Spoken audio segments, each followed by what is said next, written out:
Today, on the Daily Scoop podcast from the Scoop News Group, the White House launches a new Procurement CoPilot tool, and ARPA-H awards Palantir a $19 million contract for AI and data software.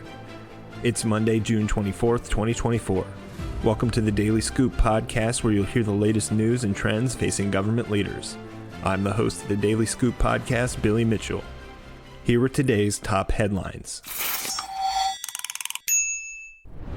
The White House and the General Services Administration have launched a new procurement tool that is meant to streamline market research for federal agencies and act as a complement to the current request for information process.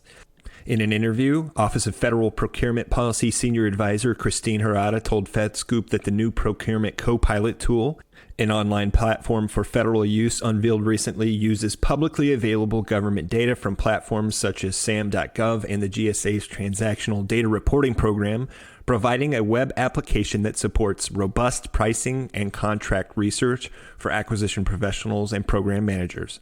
Harada said OFPP, which is housed within the Office of Management and Budget, envisions the new tool dovetailing with the existing RFI process that agencies currently use within the Federal Register. That process is a tried and true, albeit slower method, but still helpful to agencies looking to broaden the net as much as possible. The new tool is not intended to replace the old process, but is actually meant to complement and supplement RFIs, Harada said. The OFPP's product launch follows the Strategic Management of Acquisition Data and Information Letter, or Circular A-137, that OMB released in May.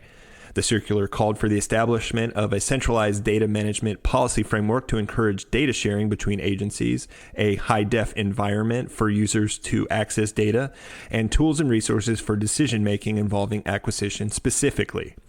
Kristen Wilson, a strategic acquisition data management lead within OFPP, said in an interview with FedScoop that the office intends to engage with agencies as chief data officers, chief information officers, and chief acquisition officers to develop and implement a comprehensive data governance plan.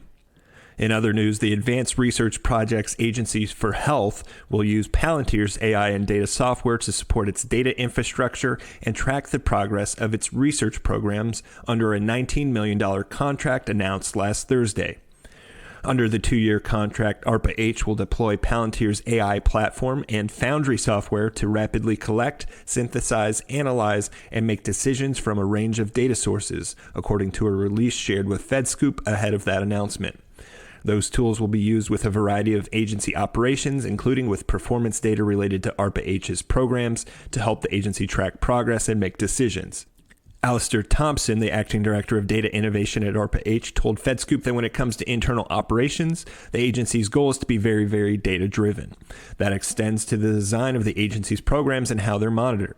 Thompson said his agency wants to find what is revolutionary and not evolutionary, and so to do that, it must understand really what is the state of the art in the particular field, adding that a lot of that comes from data. The contract comes as ARPA-H is still building its infrastructure. The Department of Health and Human Services Agency was established in 2022 to support ambitious and innovative research in health and biomedical field. Its programs so far include strengthening hospital infrastructure in the face of cyber attacks, developing technologies to remove cancerous tumors, and building a mobile health program powered by electric vehicles. However, Thompson noted, an advantage of being a new agency from an infrastructure standpoint is that the agency isn't just talking about cloud first because it's, quote, cloud only. Already, Palantir has deployed a cloud-based instance of its data platform at the agency. An appeal of the technology to ARPA-H, Thompson said, was how quickly they could get it up and running. Hirsch Jane, the head of public health and senior vice president of federal at Palantir, told FedScoop that the company is excited about bringing software systems to ARPA-H to help the agency run its own core operations more effectively. For more news at the intersection of the federal government and technology, visit fedscoop.com. Thanks so much for tuning in to another episode of the Daily Scoop podcast, available on all podcast platforms.